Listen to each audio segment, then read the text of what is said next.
So I just bought a 2008 IS250. That's my 2006 GS300. Actually, they look almost identical looking.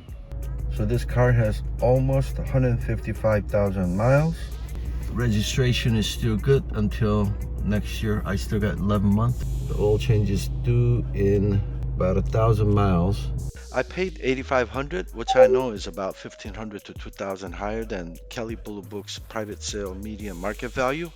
I did go see about a dozen IS250 from different used car sales that were mostly from auction purchases, which meant they all require some interior or exterior repairs or some mechanical or maintenance work. But since my son needed a well-maintained, reliable car immediately to commute to work after his Corolla was totaled in an accident a few weeks ago, I guess I was reluctantly okay with overpaying a bit to get a car that doesn't need any immediate work. Interior is in really good condition. Other than it being black, it shows stains more easily. Carpets were really good. I just put the floor cover there. Like I said, other than being dirty, everything's in good shape. Nothing's torn. When I went and looked at all the IS250 and 350 in recent weeks, I probably saw close to a dozen of them. A lot of them had seats that were all worn out. They had cuts there, cuts here, cuts here. It looked really ugly, but this one is still in good shape. I can probably dye this a little bit and hide some of these cracks. It's more like a crease than actual cracks because it's not cut through. This is from the passenger side. Still got the, what is it? Oh, it's a first kit. Oh, I thought it would be owner's manual, but it's not. Both front seats have power control. All the windows are one-touch operation. You guys know some of the Lexus models like the IS, ES, and RX for certain years had a melting dashboard issues where that would crack, melt, and get sticky. This was replaced under Lexus warranty in 2020 along with this part of the door, all four doors. That's worth a lot of money. That's at least a couple thousand or more if you have to do it at a Lexus without the warranty. It's got a tiny storage here. It has auxiliary port and it has a 12 volt 120 watt outlet, little cigarette jack outlet there. I haven't messed with any of these, but the overall outline is similar to GS300, but some of the button layout, obviously they don't have the backup camera and navigation display on this model.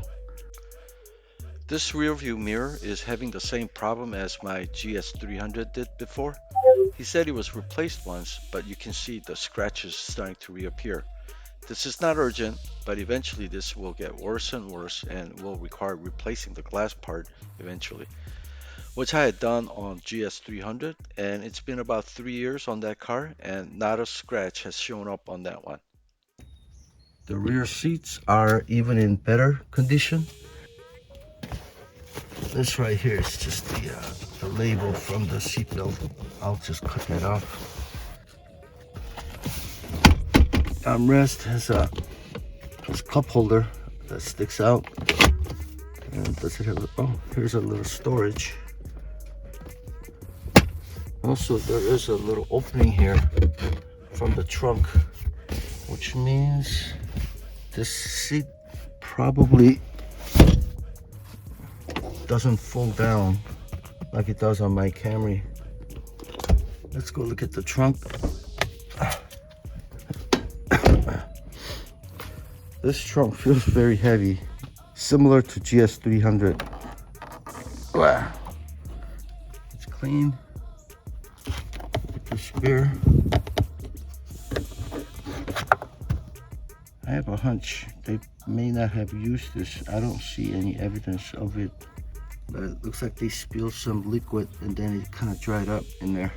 Also, this trunk release button, you see how it's all melted, and if I touch it, my finger's gonna get all dark, so that needs to be replaced. And also this door is, I mean, it literally, if I let it go, it drops and falls very hard. And I believe there's like a couple of struts that are hidden inside here, somewhere in there underneath this cover. So I'll have to replace that, because right now, watch this. I'm not even gonna push it down, I'm just gonna let it go. Wow, I mean, that's like a 100-pound force slam shut. That's pretty hard. Let's go look at the engine. Now, this one, he did replace two struts. This is 4GR FSC engine. I used the flashlight to check all the valve cover areas, and I didn't see any oil leak. He did tell me that he had both valve cover gaskets replaced. I think the alternator is still original. I asked him about the water pump, and he said he had not replaced that. He kind of thought the timing chain was replaced, but couldn't remember exactly when and where for such a major work. Also, since the water pump and the thermostat were not replaced, which usually gets done at the time of the timing chain replacement, his memory might be wrong. So I'll add replacing the timing belt and water pump and thermostat to the to-do list. The battery, it's an Interstate 24-month warranty. Looks like he got it on May 2022, or that may be the manufacture date, I'm not sure. Anyway, this is a recent one. Also, when I went to look at all the IS250s, it seems like a lot of them had trouble with the engine cover. A lot of it was broken.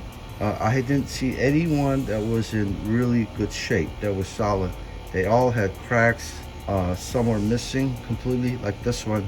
He said when he bought it, he didn't get the engine cover with it. He said tires were replaced not too long ago, and visually they looked okay at the time. The front tires are 225 by 40 by R18, 92Y, and this is Yokohama Advanced Sport AS Plus tires at $164 each. Note that the rear tires are wider.